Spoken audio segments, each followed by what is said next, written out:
What's going on, y'all? What up, though? We are back. As you can see, we got us side by side for the first time in a minute. We are back with another episode of 411 Lions. Very special episode, obviously, having us together to be able to do it. So we're going to jump into some football related stuff. But again, if y'all forgot who I am, King Keith, feel free to follow me on Instagram and Twitter at Dr. Keith Stream. I'm going to pass it over to the co host. All right, what up, world? It's your girl, CB. You can follow us on TikTok, Lions411, YouTube podcast. You can follow us on Apple, Spotify. We are going to start being a little more consistent with the episodes, with the season coming up and with that training camp coming up. I know we've been having some gaps and some things, but we're going to start being more consistent. Don't worry. Talk to this man. It's on being consistent. Yeah, no, that's her work schedule. But we could be back. Yeah, definitely, like I said, a kind of a special episode to be able to do it together. So we're gonna jump into football because obviously there's a lot of football related stuff that has been going on, in particular with the Lions. We're gonna run through the divisions as well, but I think that we probably will talk about the Lions and some recaps of the training camp stuff first, right? Yeah, so with training camp, well, technically before training camp, but what about the elephant in the room, Alex Anzalone? So he is not happy with the Lions right now, contract wise. He wants to be extended. He wants more money, things of that nature.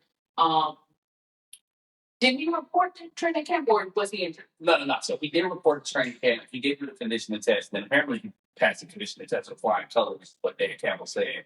But they were asking, is he not practicing because he's holding out? The media had a lot of questions and things like that. Dan Campbell says he knows nothing about holdout with that. The slight injury is why he's not practicing. It seems like he's likely going to practice whenever he is healthy, but they did interview him and he did indicate that he can't say he's happy with the contract situation because he's not. Hopefully there's some progress working towards that. But Sarah, what do you think about the Lions potentially reworking his deal a little bit? I can see one more year. Either way, I think the Lions will be okay. Either way.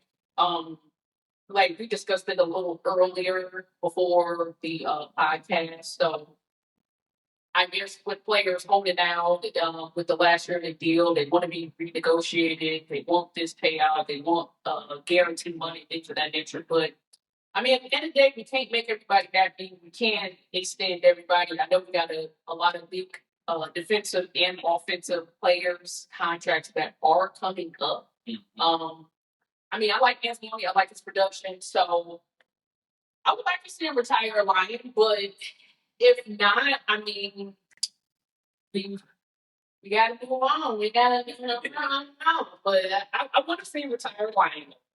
Yeah, I think that in a perfect world, they are able to figure something out with Alex Anzalone because he has been a really good player, particularly as the Lions have improved as a team. It seems like he's improved as a player. So it would be nice to see him retire to Lion. It would be nice to see him figure out the contract situation, but also the Lions linebacker situation isn't bad.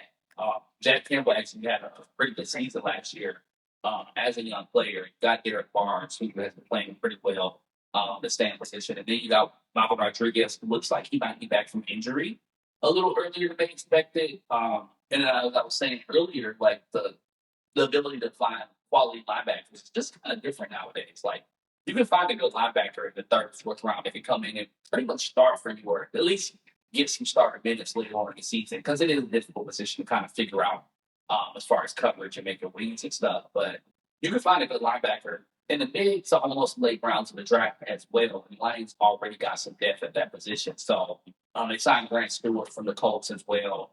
So, they do have some options at that position. But Alex Anzalone has been great. So at the same time, we'd love to see him stick around a lot longer. I think it'll be a Yeah, for sure. I mean, he'll play this year. He'll definitely play this year.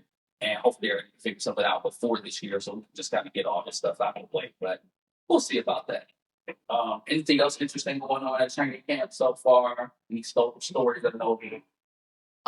Maybe not stories that are notable per se, but I see Terry Young working out with wide receivers and trying to get people locked up and locked down. So I like it what I'm seeing so far, and that speed is there.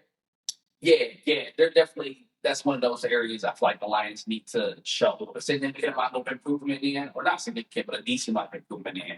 Because he was a rookie last year and he had ups and downs, but I think if he could kind of settle into what a lot of people were expecting him to be in his second year, then the Lions could have, again, a very dangerous defense depending on how healthy guys stay, which has also been a bit of a subject, is how healthy people are currently. Obviously, Levi Rodriguez is going to miss the season with the ACL injury that nobody really knew about. I don't know if that happened later in the season, let alone small time. Yeah, it was one of those things where when he got hurt, everybody's thinking, "Oh no, it's the back thing again. Like we can't do this again."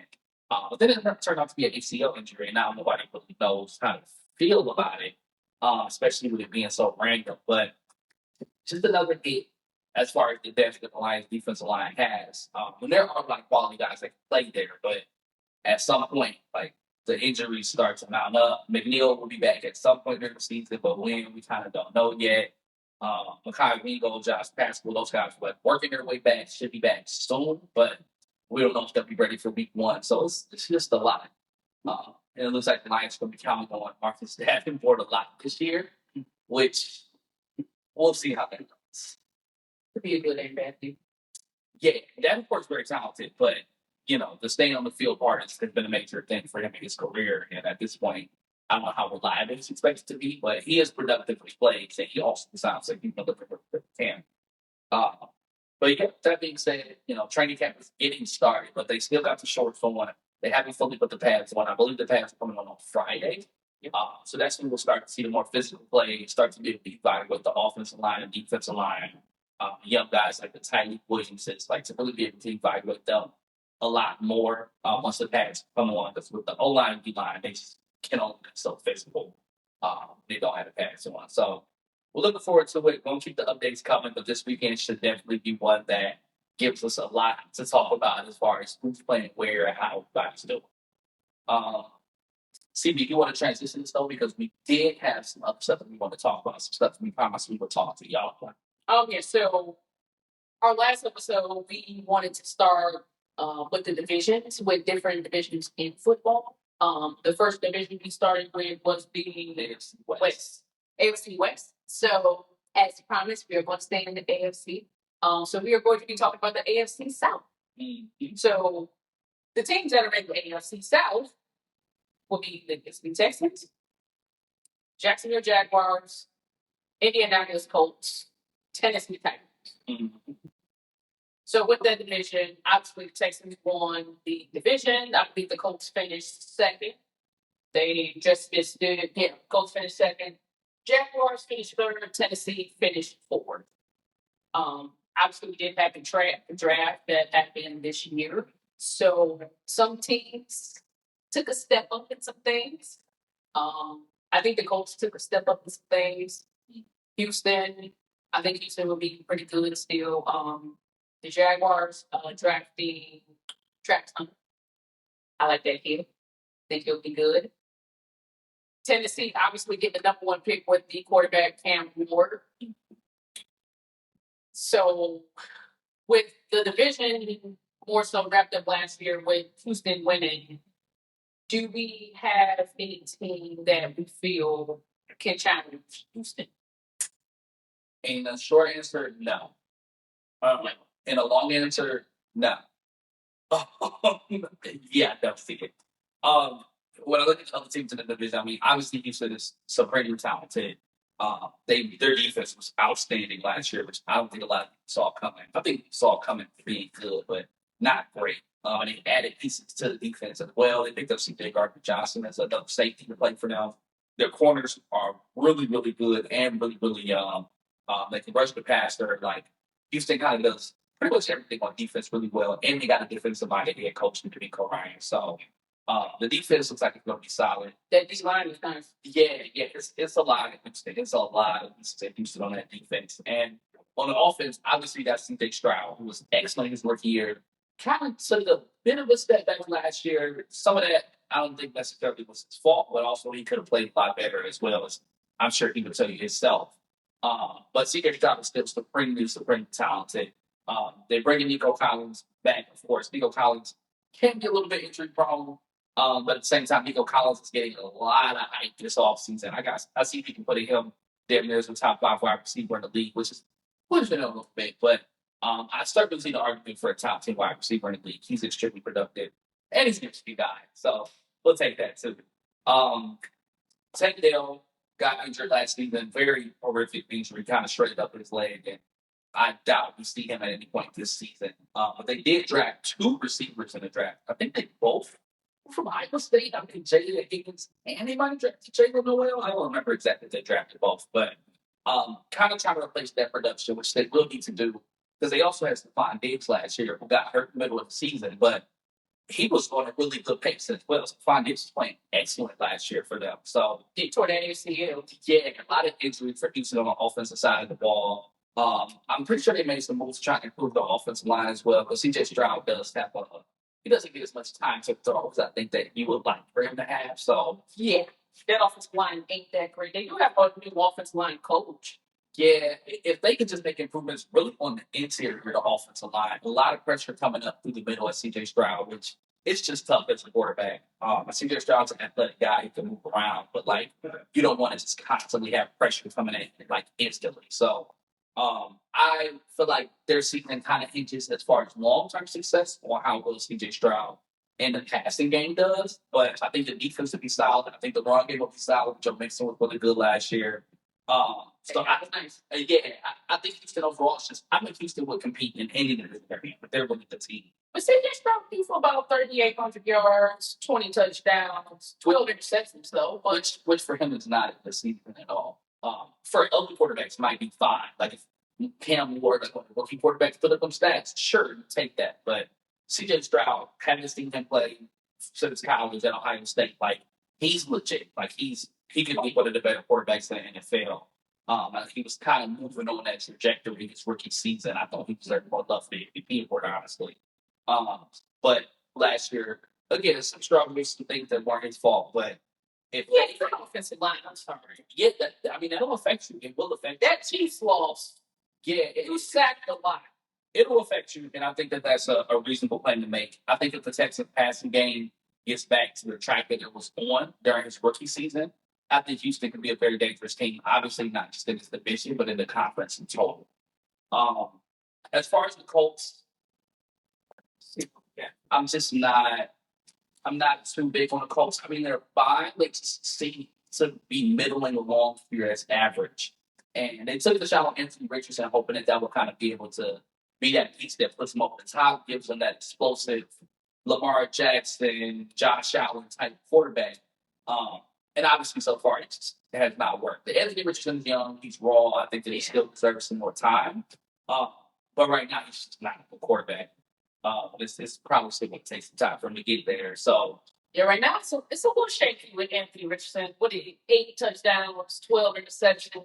yeah, it's just he's not good right now. He's not. He can run, but then when he runs, he gets hit and then he gets hurt, and then that delays his development to be able to get better as a passer because you're on the sideline hurt.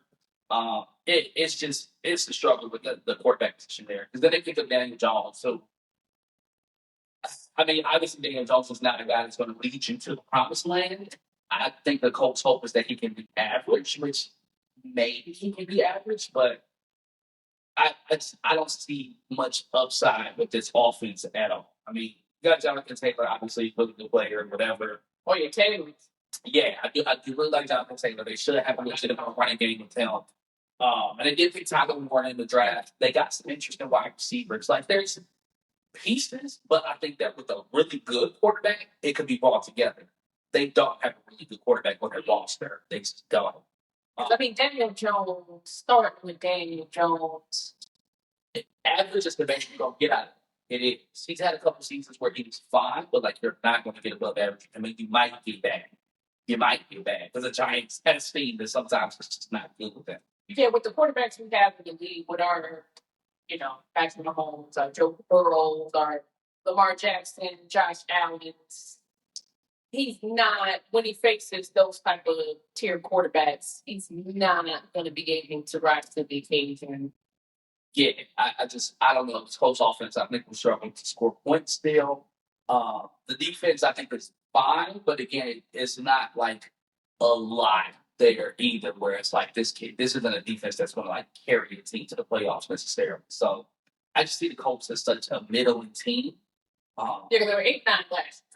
Yeah, and I don't necessarily think they're better this year than they were last year. I mean, they might, but I don't think that they are. So I say 8-9 again. I can see 8-9, I can see 7-10, I can see somebody in that range. But I don't see high upside with this team unless they, have some luck in some close games. Things can happen. Things can definitely happen, but I don't see a lot from the Colts. The Jaguars are interesting because I feel like the Jaguars always have like talent pieces, but it never really seems to come together.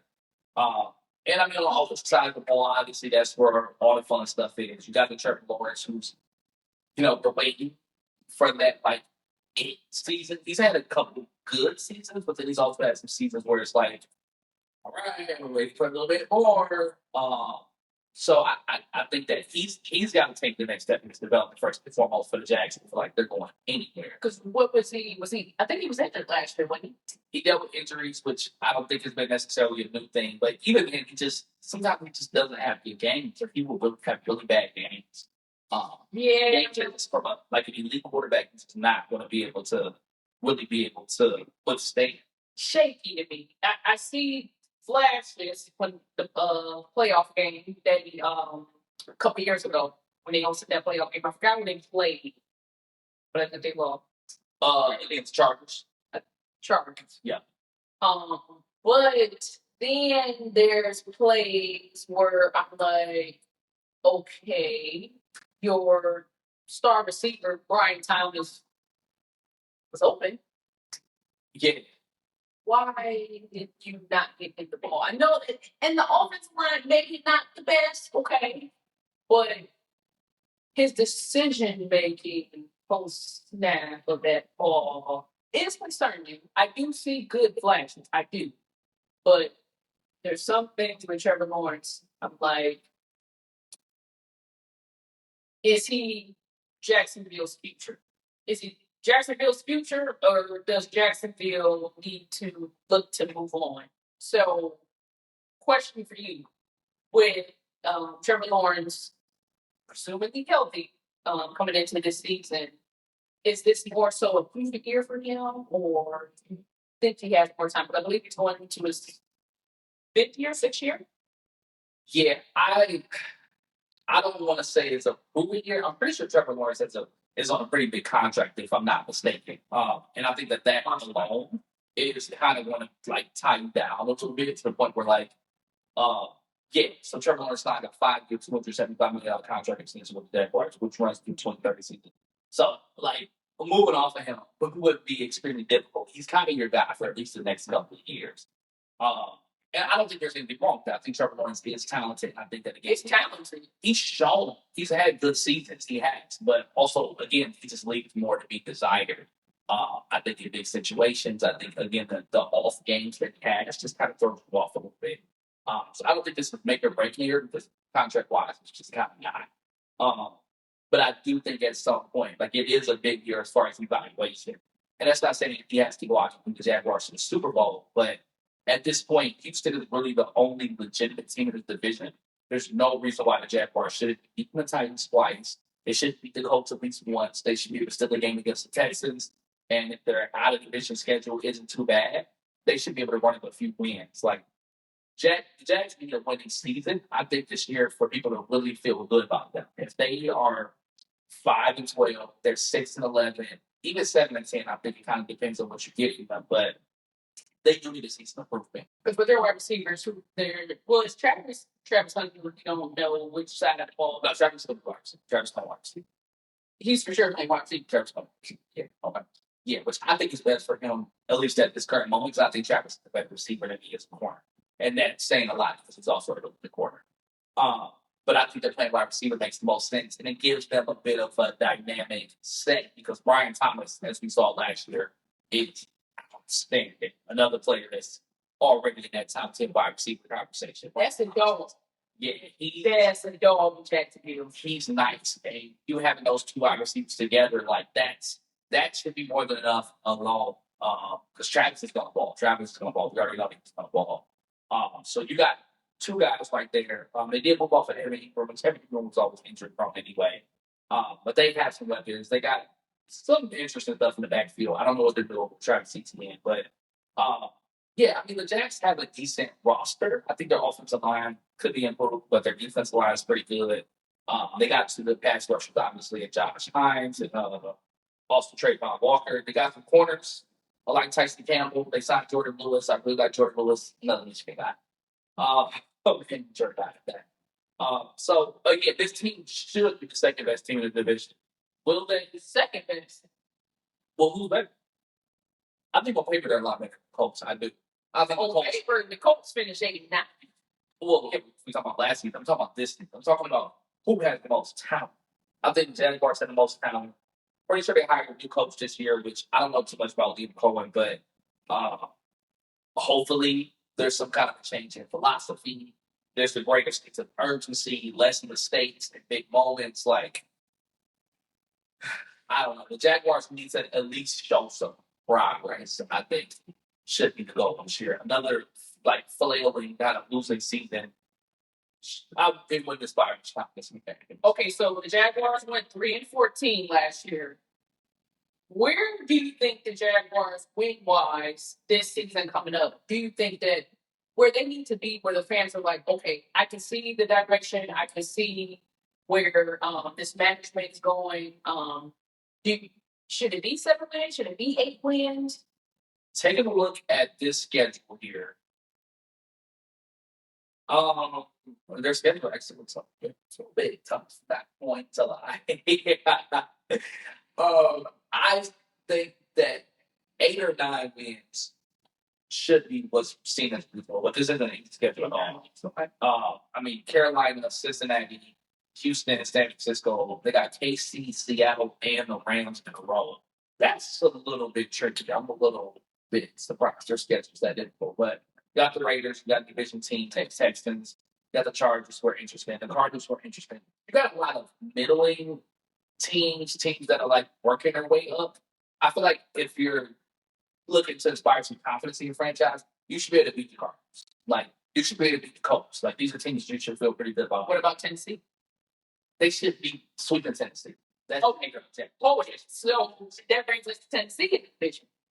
So Tennessee finished 4-13. But they had the number 1 pick, Cam Ward.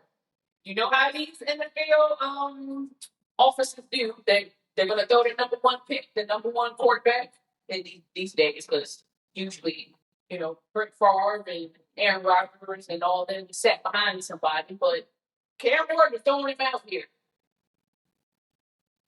Do we see more than 3 or 4 wins this year for the Tennessee Titans? They got Ridley, though. I like that receiver they got. Do I see 3 or 4 more wins for them? More than that? No. I mean, 5 or 6 is doable. It is. Let's pull up the schedule. Who they got? Let's just see. What is the Titans schedule? Cam Ward, number 1 pick. You know how the NFL is. You got to be C.J. Stroud, David Jaden Daniels here, or you suck. I mean, I'm looking at the wait. I'm just saying that's how the media plays. Not me, but yeah, because I think rookie number 1 pick. Yeah, and I'll talk about Cam Ward in a second, but I'm looking at their schedule and I just wait. Is it? I don't see them being favored in any game besides maybe New England. It's the home game for them too. New England makes some moves. No. Exactly. So, New England, the weakest team on their schedule, they go to Cleveland. That should be a game they feel pretty good about. Home versus New Orleans should be a game they feel pretty good about.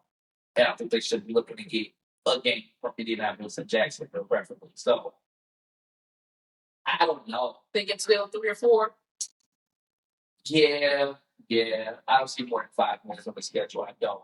But that's not a bad thing because you got a good quarterback and you got a roster that just isn't working up to par yet. I mean, it really does depend a lot on Cam Ward. And it should be that doesn't. Which is fair to say because it's rookie. And that doesn't mean Cam Ward has to go out and excel or have a great season. But I think that if he does play really good as a rookie, Then you could see the Titans sneaking up on some teams and winning some games. Like, there's no reason why they couldn't win a home game against the Rams if they're playing well. But do I think that Cam Ward's going to be playing well on the stage? I don't know. I mean, it's not like the Titans give him a ton of receivers to throw to. Calvin Ridley's nice. I do like Calvin Ridley. He is a bit underrated. Um, Tyler Lockett's getting up there in age, but he's like 32. He's fine as a possession receiver, but they don't really have anybody that stretches the field per se, which is a little bit disappointing.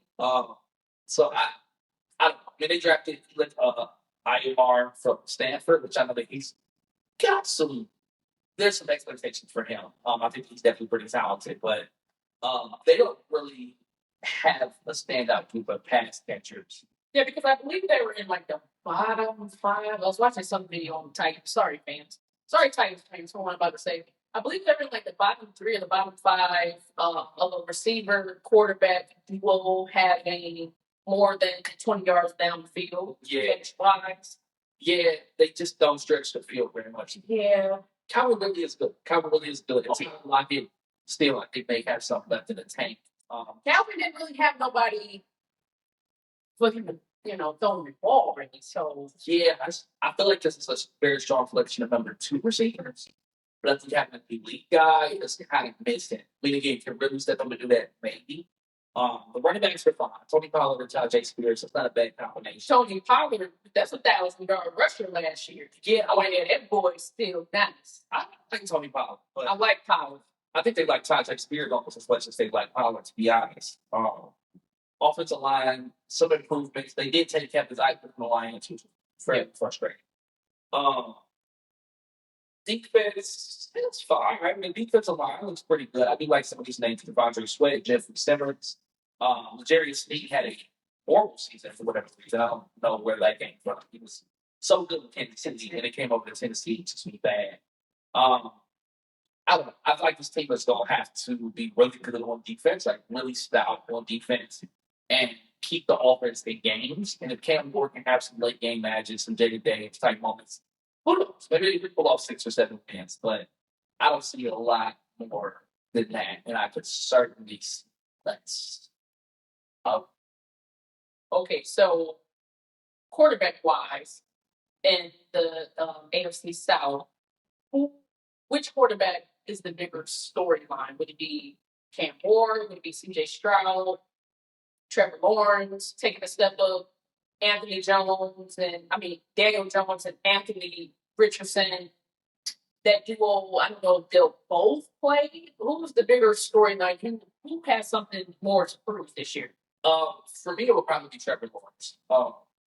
I just think that he was expected to be elite.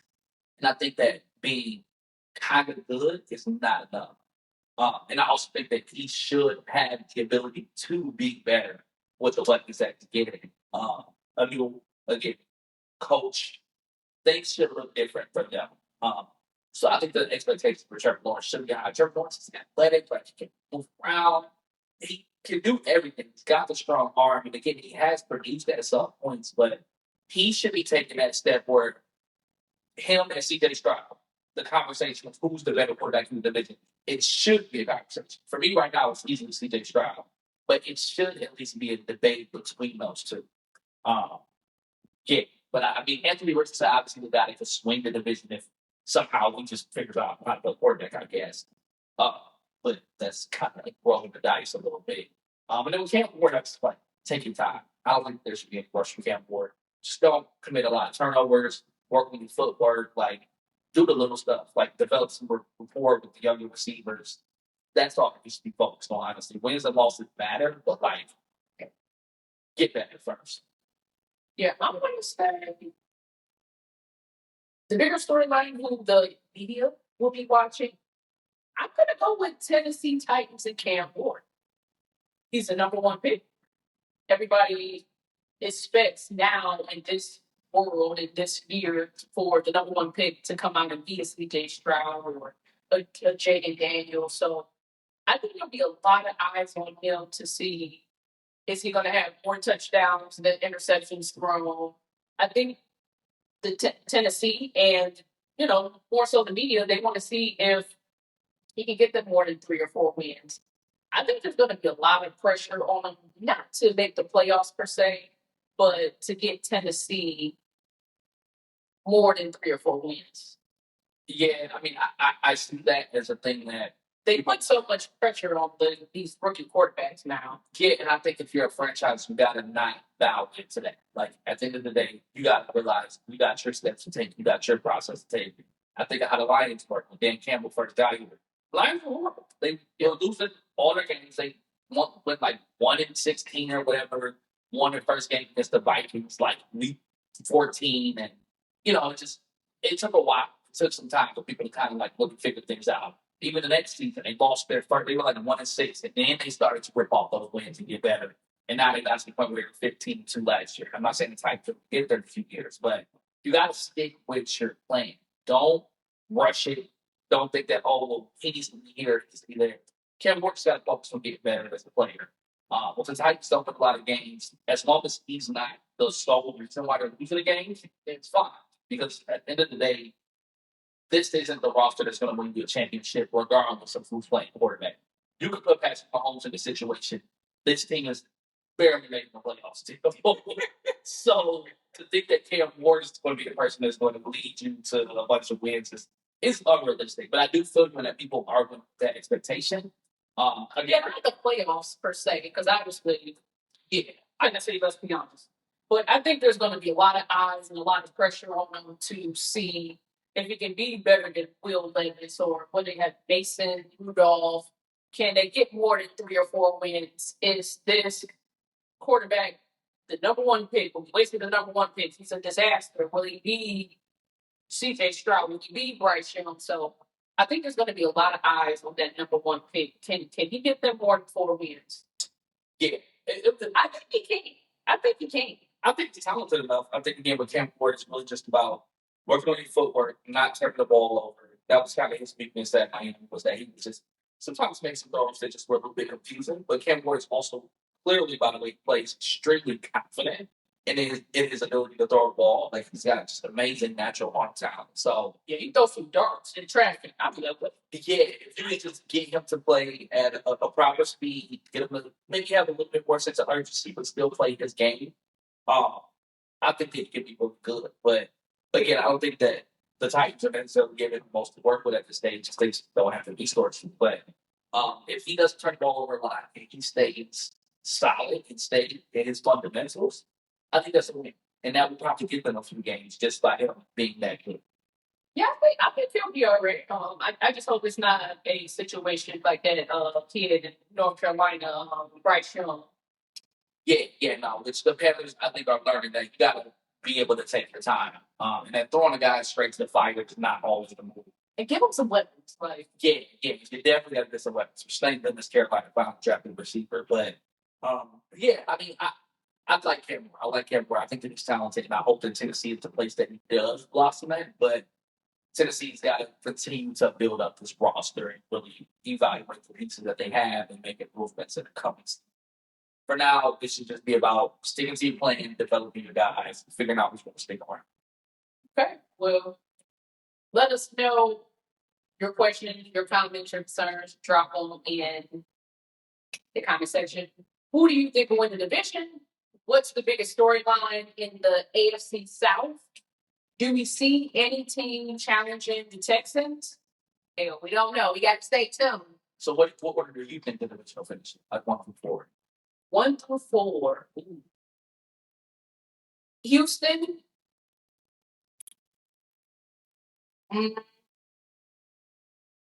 It's hard for me to say Jacksonville because I don't know how this quarterback play is going to go. I'm going to go Colts.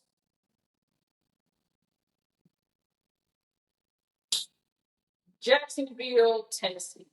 I guess honestly the same. Now, wins, losses may be different, but I don't know if I'm comfortable enough to put Jacksonville over the Colts at this point. I think I would. Right now I would say Houston, Jacksonville, Indianapolis, Tennessee.